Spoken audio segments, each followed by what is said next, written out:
শোরুমের জুতাগুলো যদি এখন ফুটপাতেই পাওয়া যায় তাহলে কষ্ট করে কেন আপনারা শপিং কমপ্লেক্সে গিয়ে আপনারা বেশি দাম দিয়ে এই সকল জুতা ক্রয় করবেন? দেখুন, শোরুমে যে সকল জুতোগুলো বিক্রি করে সেই জুতোগুলোই কিন্তু এই ফুটপাতে পাওয়া যাচ্ছে।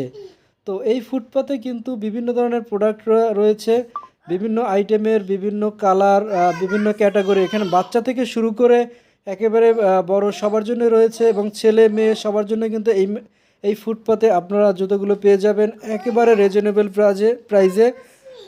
তো এখানে দেখতে পাচ্ছেন যে জুতোগুলো রয়েছে, এগুলো একেবারে আনকমন এবং নিউ যে আপডেট মডেলগুলো থাকে সেই মডেলগুলো। আর প্রচুর পরিমাণে কিন্তু কাস্টমার এখানে আসে, যারা এই কাস্টমারগুলো যারা এখানে একবার আসে তারা কিন্তু আর মার্কেটের কথা ভুলে যায়, কখনো তারা মার্কেটে আর যাবে না এই জুতো কিনতে। তো অ্যাড্রেসটা এবার আপনাদেরকে বলে দিচ্ছি। আপনারা যদি এই ফুটপাতে জুতাগুলো ক্রয় করতে চান অল্প দামে, তাহলে আপনারা চলে আসতে পারেন কেরানীগঞ্জের কদমতলী লায়ন্স শপার্সের সামনে। তো এখান থেকে আপনারা পেয়ে যাবেন বিভিন্ন ধরনের এই ক্যাটাগরির জুতোগুলো। আপনারা মিলিয়ে দেখবেন দোকানে এই জুতোগুলো কত টাকা বিক্রি করে আর ফুটপাতে কত টাকা। তো আপনারা জিতবেন, অবশ্যই আসতে পারেন এই মার্কেটে এবং আপনারা আপনাদের পছন্দের জুতোটি ক্রয় করে নিতে পারেন।